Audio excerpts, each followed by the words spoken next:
Sensei, o consumo de pornografia viola o preceito da sexualidade correta e gera mau karma, considerando os inúmeros relatos de abuso no setor? São coisas independentes, não é? O fato de você, no caso da prostituição ou no caso da pornografia, usar uma indústria que está explorando determinados desejos humanos é uma coisa, e é evidentemente um lado ruim do que está acontecendo. Como acontece também quando você come carne, por exemplo, e está pagando por procuração para que outra pessoa mate em seu lugar. Então, na realidade, você é financiador daquele acontecimento. Então, sempre que nós financiamos acontecimento, embora seja um karma indireto, não muito significativo. Mas o que é mais importante para nós como praticantes é que toda imaginação ou visualização, ela cria uma colonização da mente, uma amarração da mente dentro de determinadas fantasias. Elas vão se reforçando. É como se você fosse criando liames cada vez mais fortes, marcas kármicas, com aquela visualização. E pode ser uma visualização puramente mental, né? Quando você faz isso, também está criando um liame, uma amarração que vai colonizando sua mente e levando sua mente de volta sempre para aquelas fantasias com as quais você se compraz. Então, neste aspecto, ela é um impedimento para o despertar, porque vai ligando você cada vez mais fortemente a um desejo, a um hábito de pensar ou a fantasias que estão ligadas a prazer e que assim se reforçam dentro de sua mente. É isso que ocorre.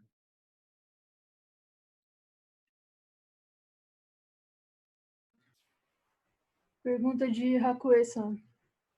Sensei, podemos dizer que quanto mais nos aprofundamos no Dharma, mais nos distanciamos das paixões mundanas? Eu creio que é uma tendência, não é? As paixões mundanas tendem a enfraquecer à medida que você as compreende, você as ilumina com Dharma. Você vê a sua verdadeira raiz, aonde ela nasce, por que ela nasce daquela forma. Não é? E ao fazer isso, você vai iluminando e vai enfraquecendo os liames daquele condicionamento. Então, o Dharma tem realmente um poder de afastar as fantasias ao colocar luz sobre os acontecimentos. Você os vê, isto é por causa da impermanência, isso é por causa do desejo, isso é uma marca kármica que eu tenho. É por isso que ele acontece desta forma. Qual é a marca e como eu a fiz e como eu a reforço é o nosso problema. E como é que eu vou dirimindo as marcas kármicas é a minha maneira de me libertar.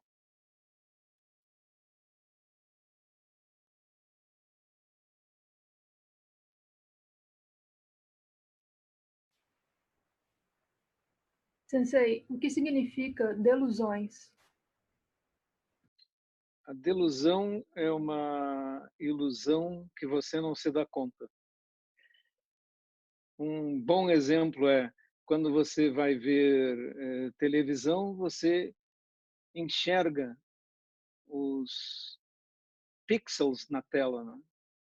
Você vê o rosto de uma pessoa, você vê o ator agindo, você pode até se emocionar com uma situação que é mostrada num filme que você está vendo na televisão, mas todo o tempo você sabe que é uma representação, que o ator está representando, que é uma história que foi escrita, e você pode desligar a televisão, você pode se levantar, você pode sair, você pode interromper o filme para tomar um café. Isso é uma ilusão, não? A ilusão de ótica provocada pela tela da televisão. Mas a delusão é uma ilusão que você não consegue se dar conta que é uma ilusão. Uma delusão fortíssima para nós, por exemplo, é a nossa identidade. Nós estamos aqui, abrimos os olhos, vemos o mundo com os nossos corpos e pensamos, esta é a realidade. Mas essa realidade também é apenas uma fração de toda a realidade. Existe uma realidade muito mais complexa do que essa que nós estamos vendo. Nós vemos apenas uma fração do espectro eletromagnético, a luz visível. O resto tudo é invisível para nós. Nós não vemos. Aqui agora, por cada um de vocês, em cada um dos lugares que estão sentados, estão passando milhões, talvez bilhões de mensagens e imagens de outros canais, de todas as transmissões da internet do mundo, que seriam acessíveis com o celular que vocês estão usando. Mas nós escolhemos uma pequena fração, essa reunião aqui agora. Nós estamos assistindo essa reunião, não todas as outras, mas as mensagens e ondas de todas as outras estão passando por nós. Estão aqui presentes agora, mas nós não as vemos. Então a realidade que nós vemos é escolhida. Isto é uma delusão, mas para nós é a realidade. Toda a realidade é ela mesma um sonho. Como dizia um grande mestre budista, eu sou um ser de sonho falando para seres de sonho.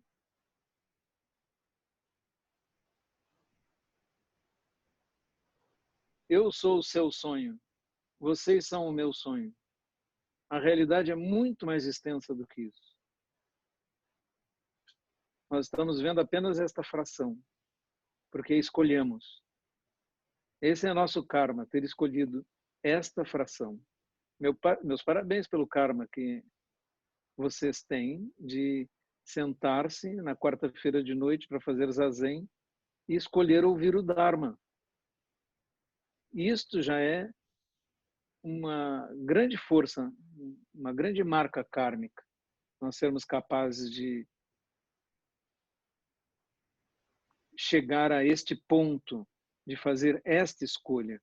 Poderíamos fazer N outras escolhas, mas fazemos esta.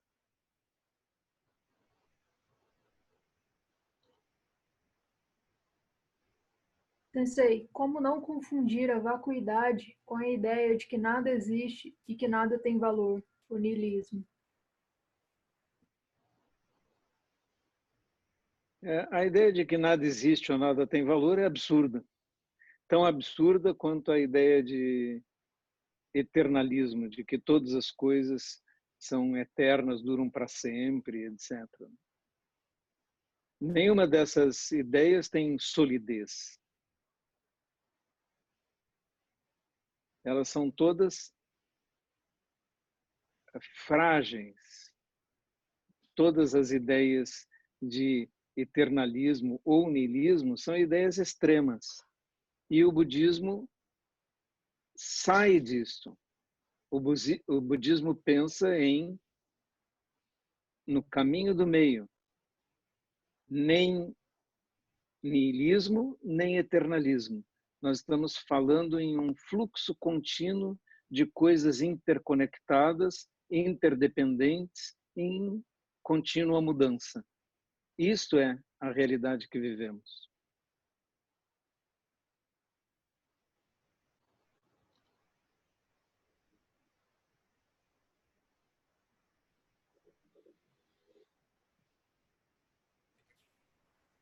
Na segunda, o senhor falou um pouco a respeito do tempo, finalizando com a seguinte frase: nós mesmos somos o tempo. Poderia, por gentileza, desenvolver a ideia? Eu estava citando um famoso texto de Dogen Zenji, vocês podem encontrá-lo facilmente na internet.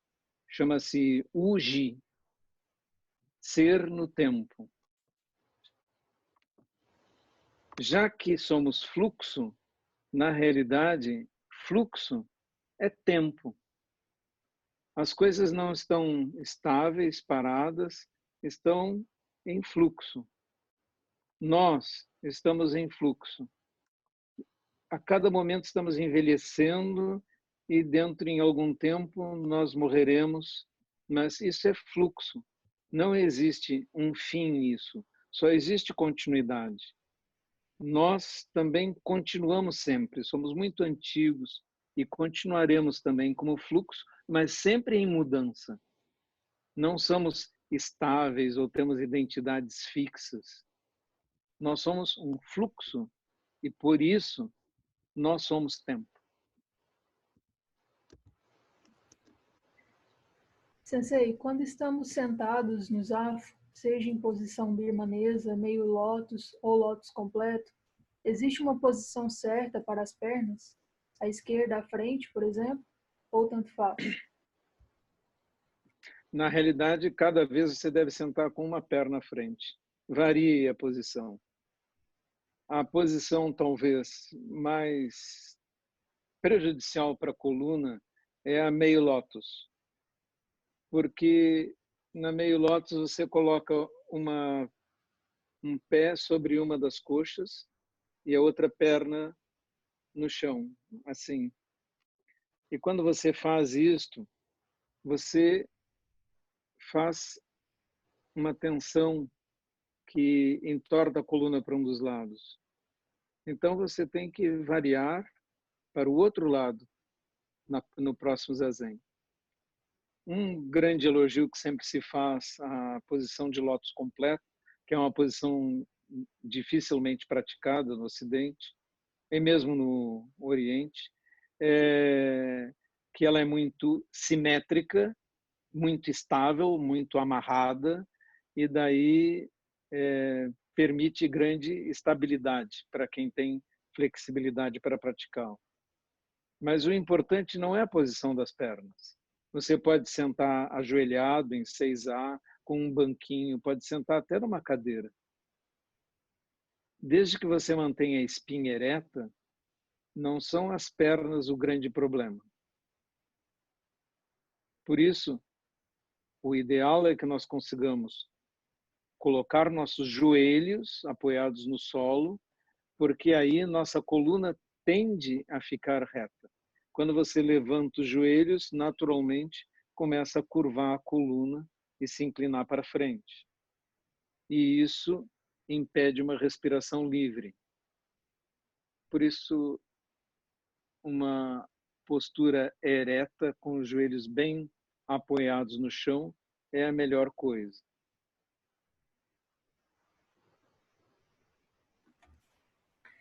Em psicologia, falamos que as pessoas criam ilusões e coisas do tipo para se protegerem e não fragmentarem sua psique. Quando o budismo revela que devemos abandonar todas as ilusões, não poderíamos assim gerar algum tipo de desestrutura nas pessoas? Como lidar com isso? Esse é um conflito conceitual entre a psicanálise, a psicologia e o budismo. A psicologia tenta adaptar o homem ao momento, de modo que ele seja estruturado, tenha um eu bem estruturado e resista aos embates da vida.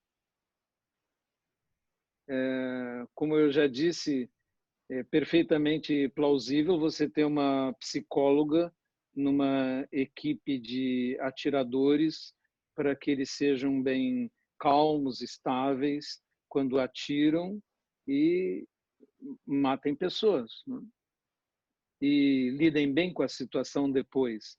Raciocinem, elaborem bem e tenham um eu sólido que não fica atingido por aquele ato de um sniper, né? de um franco-atirador, de um atirador de elite. Né? No caso do budismo, não é isso. O objetivo do budismo não é estruturar um eu sólido para resistir aos embates da vida. O budismo pretende ir numa outra direção, mostrando que o eu construído é isso mesmo que parece, uma construção, uma elaboração, mesmo que tenha interferência de um psicólogo para isso. Não é esse o objetivo do budismo. O objetivo do budismo é libertar o homem de todas as ilusões, inclusive da ilusão construída de um eu sólido e estruturado. Estar completamente livre desta questão é a libertação última. Então, a iluminação tem muito desse aspecto de ultrapassar a noção de um eu, a amarração a um eu pessoal. Esse eu pessoal, essa identidade estruturada, ela tem muito medo de morrer também. Ela quer permanecer e quer permanecer para sempre. Por isso surge o desejo de viver para sempre, a busca da fonte da juventude, a recusa de encarar a morte ou o medo dela. E isso mesmo serviu de motor para o surgimento de todas as religiões, com as suas promessas de existência eterna, de uma alma eterna, ou de paraísos, ou qualquer coisa semelhante, para acolher este eu que resiste à ideia de desaparecimento. No budismo, nós vemos que o que permanece de nós é karma, são os impulsos kármicos que permanecem, e não exatamente o CPF desta vida agora, o nome desta vida agora. Eles não subsistem, porque eles dependem da memória, e nenhum de vocês tem memória de suas vidas passadas, não é?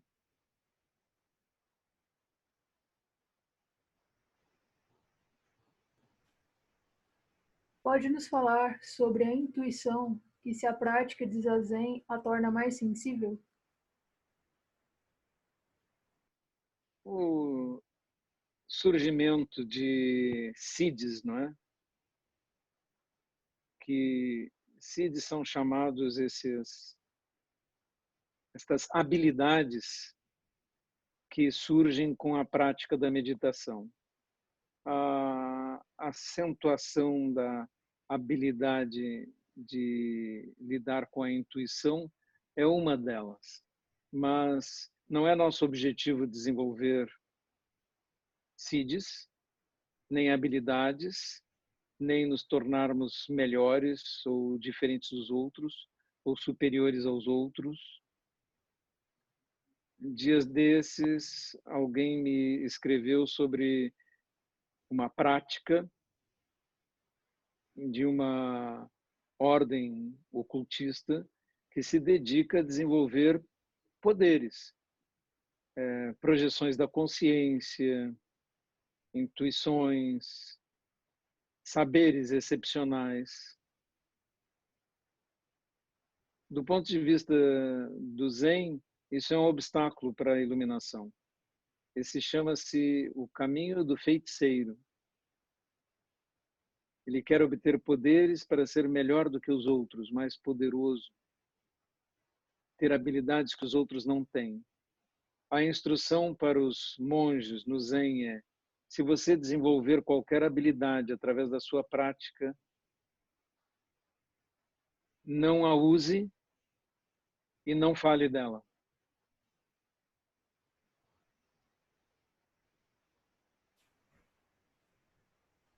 Sensei, quem dá prazer a si mesmo, o faz pensando em outro. Esse pensamento é prejudicial para a mente? já que parece violar a imagem do outro em nossas mentes? Ele está dentro daquilo que eu falei antes da colonização mental, né? De levar a mente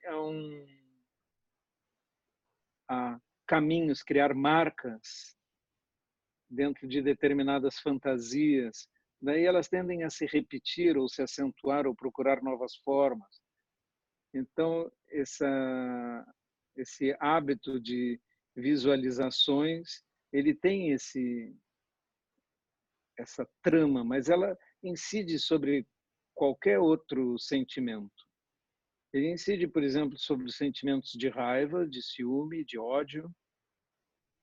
A pessoa que começa a cultivar um determinado pensamento de raiva, ela volta a esse pensamento sempre e começa a ser cada vez uma pessoa mais raivosa em relação a outras pessoas, em relação a outras circunstâncias, o objeto inicial de sua raiva que cada vez mais aumenta. Todos os hábitos de visualização, de repetição de sentimentos, de visualização de sentimentos, tendem a esse aspecto de colonização mental, de criar uma espécie de cultura dentro da sua mente que leva sempre de volta ao mesmo caminho. É a sua mente que é colonizada. Porque não acontece nada com o outro, acontece com você mesmo. Como se diz sobre a questão da raiva, não é? Ter raiva de alguém é como pegar brasas para jogar no outro. O primeiro a se queimar é você mesmo.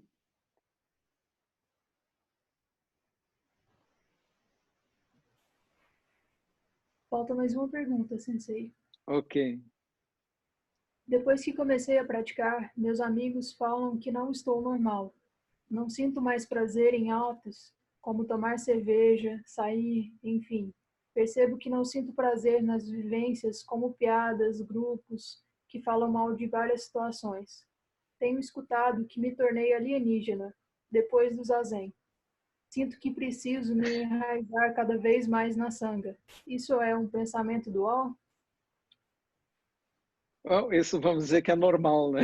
Isso acaba acontecendo. Quando você começa a cultivar um determinado tipo de sentimento, ele também vai invadindo sua mente. Vamos dizer que você começasse a gostar de música clássica, começasse a ouvir música clássica, começasse a ir a concertos, e etc., e fosse cada vez indo mais fundo nisso, e começasse a tocar um instrumento, você se apaixonaria por isso.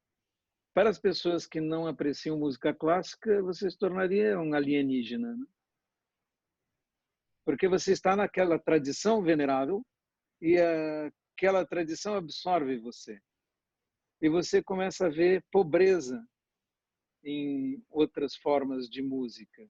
E começa a olhar aquela música erudita, mais elaborada, como a que lhe interessa. E ela é talvez incompreensível para outras pessoas que não foram iniciadas. E aí o que ocorre é que você torna-se alienígena no mundo da música, não é? Mas junto à sua orquestra, aqueles que são aficionados e tudo mais, você é que é normal, você é que está certo, não é? Então, nós compreendermos isso é natural, torna natural que o praticante sinta-se em casa na sanga, em pessoas que pensam parecido, que estão procurando os mesmos pensamentos, que estão fazendo o mesmo tipo de prática. E para outras pessoas você vai parecer alienígena. Mas você tem um consolo para você, não é? Quando eu era mais jovem, acontecia isso, né? De alguém dizer que eu era estratosférico, alienígena ou qualquer coisa assim. Mas à medida que o tempo passa e você faz um grande grupo de amigos ligados ao Dharma, você está bem com eles. E você se sente em casa e não tem nada de estranho nisso. E as outras pessoas acabam aceitando essa sua condição. Algum tempo atrás eu me encontrei com um amigo de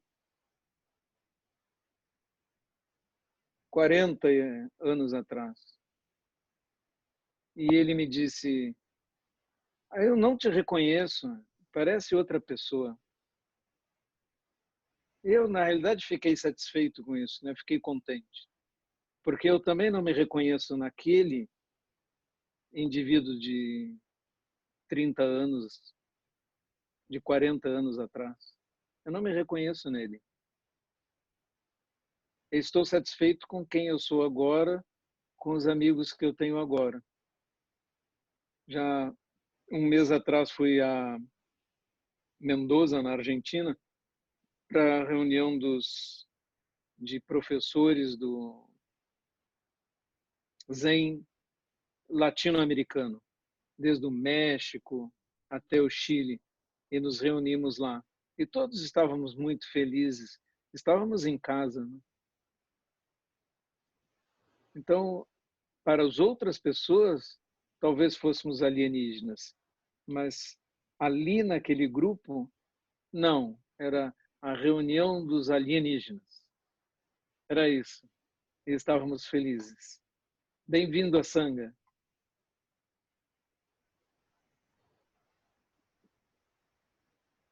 Boa noite a todos e muito obrigado por sentarem comigo e ouvirem sobre o Dharma. Estou muito contente com o que tem acontecido com o Daisen virtual. É realmente um prodígio vermos tantas pessoas reunidas e interessadas no Dharma.